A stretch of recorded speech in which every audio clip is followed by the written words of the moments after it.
ഇസ്ലാമിയെ നാട്ടക്കുറിയായി നിർത്തിക്കൊണ്ട് ഇസ്ലാമോഫോബിയെ പ്രചരിപ്പിക്കുക എന്ന് പറയുന്ന അപകടം നിറഞ്ഞ സമീപനമാണ് ഇവിടെ CPM നിരന്തരമായി നടത്തിക്കൊണ്ടിരിക്കുന്നത് എന്ന് നമുക്ക് കാണാൻ സാധിക്കും. എല്ലാത്തിന്റെയും പിന്നിൽ ജമാഅത്തെ ഇസ്ലാമി, എല്ലാത്തിന്റെയും പിന്നിൽ ജമാഅത്തെ ഇസ്ലാമി എന്ന് പറയുന്നത് ഇന്ന് കേരളത്തിൽ ഏറ്റവും വലിയ ട്രോളാണ്. സോഷ്യൽ മീഡിയയിൽ നിങ്ങൾ പരിശോധിച്ചു കഴിഞ്ഞാൽ സോഷ്യൽ മീഡിയ ആഘോഷിക്കുന്ന ഏറ്റവും വലിയ ട്രോൾ എന്ത് എന്ന് ചോദിച്ചു കഴിഞ്ഞാൽ എല്ലാത്തിന്റെയും പിന്നിൽ ജമാഅത്തെ ഇസ്ലാമിയാണ് എന്ന് പറയുന്നതാണ്.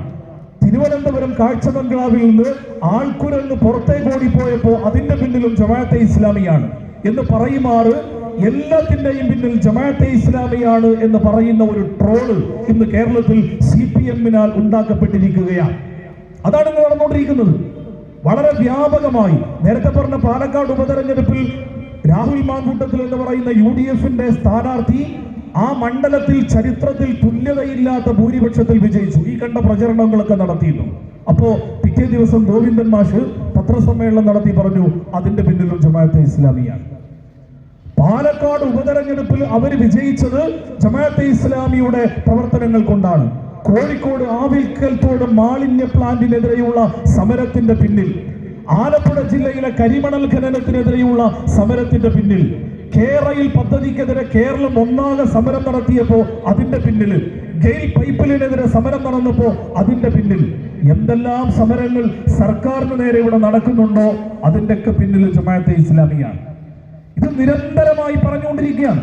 ഒന്നിന് പിന്നാലെ മറ്റൊന്നായി നിരന്തരം ആവർത്തിച്ചുകൊണ്ടേയിരിക്കുകയാണ്.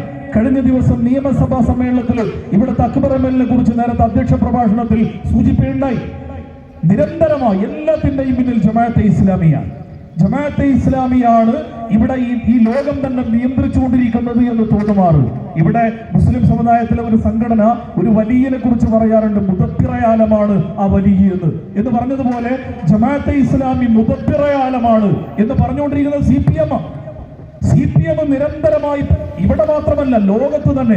ബംഗ്ലാദേശിൽ ഒരു രാഷ്ട്രീയ അട്ടിമറിയിലൂടെ അവിടുത്തെ പ്രധാനമന്ത്രിയായിരുന്ന ഹസീന വാജിദ് രാജ്യം വിട്ടുകൊണ്ട് ഇന്ത്യയിൽ ഒളിച്ചിരിക്കേണ്ട ഗതികേട് വന്നു. ആ നാട്ടിൽ നടന്ന ഒരു ജനകീയ പ്രക്ഷോഭമാണ്. ആ ജനകീയ പ്രക്ഷോഭത്തിന്റെ പിന്നിലും ജമാഅത്തെ ഇസ്ലാമിയാണ്. ബംഗ്ലാദേശിലെ ജമാഅത്തെ ഇസ്ലാമി അതിൽ പങ്കുണ്ടാവും.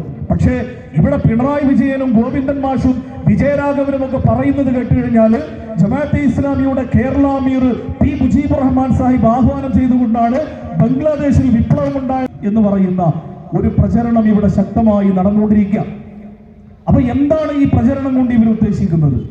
ജമാഅത്തെ ഇസ്ലാമിയെ മുന്നിൽ വെച്ചുകൊണ്ട് ഈ പ്രചരണം നടത്തുമ്പോൾ അത് ജമാഅത്തെ ഇസ്ലാമിക്ക് നേരെയുള്ള ഒളിയമ്പാട് എന്നാണ് നമ്മൾ തെറ്റിദ്ധരിക്കുന്നതെങ്കിൽ യഥാർത്ഥത്തിൽ അതല്ല. മറിച്ച് വളരെ കൃത്യമായി മുസ്ലിം സമുദായത്തെ ഒന്നായി ടാർഗറ്റ് ചെയ്തുകൊണ്ട് മുസ്ലിം സമുദായത്തിന് നേരെ വിദ്വേഷത്തിന്റെയും അതിഭീകരമായ അജണ്ടകളും പുറത്തെടുത്തുകൊണ്ട് വർഗീയമായ വംശീയമായ ധ്രുവീകരണം നടത്തി അതിലൂടെ രാഷ്ട്രീയ ലാഭം നേടിയെടുക്കുക എന്ന അജണ്ട വളരെ പരസ്യമായി ഇന്നിവിടെ കേരളത്തിന്റെ മണ്ണിൽ CPM നടത്തിക്കൊണ്ടിരിക്കുകയാണ് എന്നാണ് നമുക്ക് കാണാൻ സാധിക്കുന്നത്. CPM എന്ന് പറഞ്ഞു കഴിഞ്ഞാൽ നമുക്കറിയാം ഇന്ന് കേരളത്തിൽ മാത്രം ഒതുങ്ങുന്ന ഒരു പാർട്ടിയാണ്. കേരളം വിട്ടു കഴിഞ്ഞാൽ ഇന്ത്യയിൽ എവിടെയും ആ പാർട്ടിയുടെ അലയൊലികൾ നമുക്ക് കാണാൻ പറ്റൂല. പശ്ചിമ ബംഗാൾ എന്ന് പറയുന്ന സ്റ്റേറ്റിൽ കഴിഞ്ഞ 30 വർഷക്കാലമായി ആ നാട്ടിൽ ചോദ്യം ചെയ്യപ്പെടാത്ത അധികാര കേന്ദ്രമായി ഭരണം നടത്തിയ ഒരു വിഭാഗമാണ് CPM. അതേപോലെ തന്നെ ത്രിപുര എന്ന് പറയുന്ന സംസ്ഥാനത്ത് ദീർഘനാൾ അധികാരത്തിലിരുന്ന പാർട്ടിയാണ് അവര്. പക്ഷെ ഇന്ന് നിങ്ങൾ ആ 2 സംസ്ഥാനങ്ങളിൽ പോയി കഴിഞ്ഞാൽ CPM-ന്റെ പാർട്ടി ഓഫീസിന്റെ മുമ്പിൽ നിങ്ങൾക്ക് ചെങ്കൊടി കാണാൻ കഴിയില്ല. ആ ചെങ്കൊടിയുടെ സ്ഥാനത്ത് കാണാൻ കഴിയുക അവിടെ കാവിക്കൊടിയാണ്. പാർട്ടി ഓഫീസിലേക്ക് നിങ്ങൾ കയറി കഴിഞ്ഞാൽ പാർട്ടി ഓഫീസിനകത്ത് കാൾമാർക്സിന്റെയും ലെനിനിന്റെയും എംഗൽസിന്റെയും EMS-ന്റെയും AKG-യുടെയും ഫോട്ടോ നിങ്ങൾക്ക് കാണാൻ പറ്റൂല. ആ ഫോട്ടോകൾക്ക് പകരം അവിടെ നിങ്ങൾക്ക് കാണാൻ കഴിയുക ഗോൾവാൾക്കറിന്റെയും ഹെഗ്ഡേവാങ്കറിന്റെയും മൂഞ്ചയുടെയും നരേന്ദ്രമോദിയുടെയും അമിത്ഷായുടെയും ഒക്കെ ഫോട്ടോകളാണ് ഇന്ന് CPM-ന്റെ പാർട്ടി ഓഫീസിൽ പോയി കഴിഞ്ഞാൽ.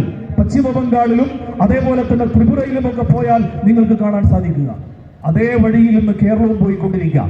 തിരുവനന്തപുരത്തെ CPM-ന്റെ AKG ഓഫീസിൽ നിങ്ങൾ പോയി കഴിഞ്ഞാൽ അതിന്റെ മുമ്പിൽ ഇന്ന് നിങ്ങൾക്ക് വലിയ മനോഹരമായ ചെങ്കൊടി കാണാൻ കഴിയും. ആ ചെങ്കൊടിയുടെ സ്ഥാനത്ത് കാവിക്കൊടി പാറുന്ന കാലം വിദൂരമല്ലെന്ന് CPM-ന്റെ പ്രവർത്തനത്തിലൂടെ